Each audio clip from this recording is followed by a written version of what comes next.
Hello friends, welcome to the Soruda Ellam.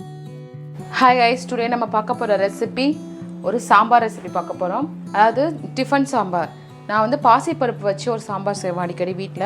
அந்த recipe பார்க்க போறோம். ஒரு 2 minutes தான் ஆகும் இது. ரொம்ப நேரமும் எடுத்துக்காது. சோ அது எப்படி செய்யலாம்ன்றத பார்க்கலாம். And நீங்க first time என்னோட வீடியோ பார்க்குறீங்கன்னா please subscribe my channel. மறக்காம bell icon கிளிக் பண்ணிக்கங்க. இப்போ வீடியோக்குள்ள போலாம். நான் வந்து பாசி பருப்பு வந்து ஒரு கப் எடுத்துர்க்கேன். அதை வந்து வாஷ் பண்ணிக்கலாம். வாஷ் பண்ணிட்டு குக்கர்ல சேர்க்கலாம். பாசி பருப்பை கழுவி குக்கரில் வச்சுருக்கேன். இப்போ இதில் மஞ்சள்தூள் 1 ஸ்பூன் சேர்த்துருக்கேன். பச்சை மிளகா ஒரு 5 பச்சை மிளகா கீரி சேர்த்துக்கிறேன். 10 பல்லு பூண்டு உரிச்ச பூண்டு அதையும் சேர்த்துக்கிறேன்.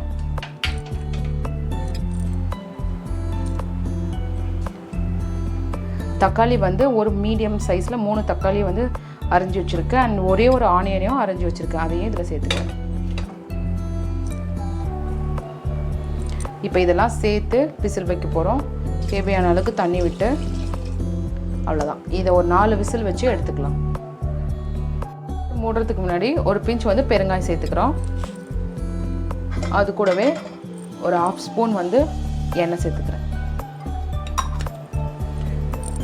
இப்போ குக்கரை மூடி 4 விசில் வச்சு எடுத்துக்கலாம்.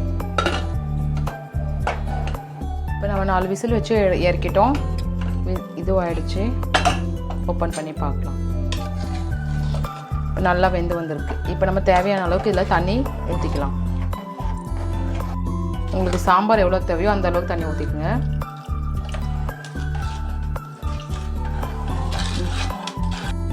இப்போ நம்ம தாளிச்சிக்கலாம். அதுக்கு ஒரு தாளிக்கிற கரண்டி வச்சுருக்கேன். ஸ்டவ் ஆன் பண்ணிவிட்டு இப்போ எண்ணெய் ஊற்றிக்கிறேன். தாளிக்கிற அளவுக்கு எண்ணெய் ஊற்றிக்கணும். எண்ணெய் காஞ்சிடுச்சு. இப்போ 2 ஸ்பூன் நான் கடுகு சேர்த்துருக்கேன்.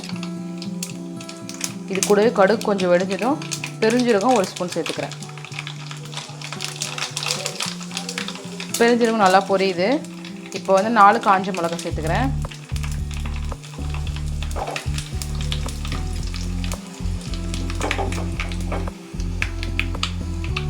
இப்போ நம்ம தாளிச்சதில் சாம்பாரில் சேர்த்துக்கலாம். தாளிப்பு சாம்பாரில் சேர்த்ததும் உப்பு சேர்த்துக்கலாம். லாஸ்ட்டாக தான் நான் உப்பு சேர்த்துருக்கேன். ஏன்னா இதில் உப்பு வந்து சீக்கிரமாக சேர்த்தா ரொம்ப கரிக்கிற மாதிரி இருக்கணும். லாஸ்ட்டாக சேர்த்துக்கலாம். உங்களுக்கு எவ்வளோ தேவையோ அந்த அளவுக்கு உப்பு சேர்த்துக்குங்க. லாஸ்ட்டாக இந்த சாம்பாருக்கு டேஸ்ட் அதிகப்படுத்துறதுக்கு ஒரு தூள் சாம்பார் பொடி வீட்டில் எல்லார் வீட்லேயும் இருக்கும். ஏதோ ஒரு சாம்பார் பொடி எடுத்துக்கங்க. வீட்டில் செஞ்சதாக இருந்தாலும் சரி, வேறு பிராண்டடாக இருந்தாலும் சரி, ஒரு 2 ஸ்பூன் எடுத்துக்கங்க. அதையும் சேர்த்துக்குங்க. இதுதான் கடைசியில் இதுதான் வந்து சாம்பாருக்கு டேஸ்ட் கொடுக்கும். இப்போ இது சாம்பார் ஒரு 2 கொதி வரணும். கொதி வந்ததுக்கப்புறம் நம்ம கருவேப்பிலை கொத்தமல்லி போட்டு இறக்கிடலாம். குழம்பு வந்து ஒரு கொதி வந்துருச்சு. இப்போ கடைசியாக வந்து கருவேப்பிலை கொத்தமல்லி போட்டு நம்ம இறக்கிடலாம். நல்லா வாசனையாக இருக்கும். நீங்கள் எவ்வளோ தண்ணி ஊற்றினாலும் இந்த சாம்பார் வந்து கட்டியாகிடும். நல்லா பார்த்து செஞ்சுடுங்க. ஃபைனலாக நம்ம பாசிப்பருப்பு சாம்பார் ரெடி ஆகிடுச்சு. இந்த சாம்பாரோட இட்லி, தோசை, சப்பாத்தி சூப்பராக இருக்கும். நீங்கள் எது வேணாலும் வச்சு சாப்பிட்லாம். பட் ரொம்ப சிம்பிள் சாம்பார் அண்ட் 5 minutesல செய்கிற சாம்பார். உங்களுக்கு இதே மாதிரி ரெசிபி செய்யணும்னு உங்களுக்கு தோணுச்சுன்னா சோறுதா எல்லாம் யூடியூப் சேனலுக்கு சப்ஸ்கிரைப் பண்ணி மறக்காம பெல் ஐகான் கிளிக் பண்ணி ஷேர் பண்ணுங்கள். And thank you so much.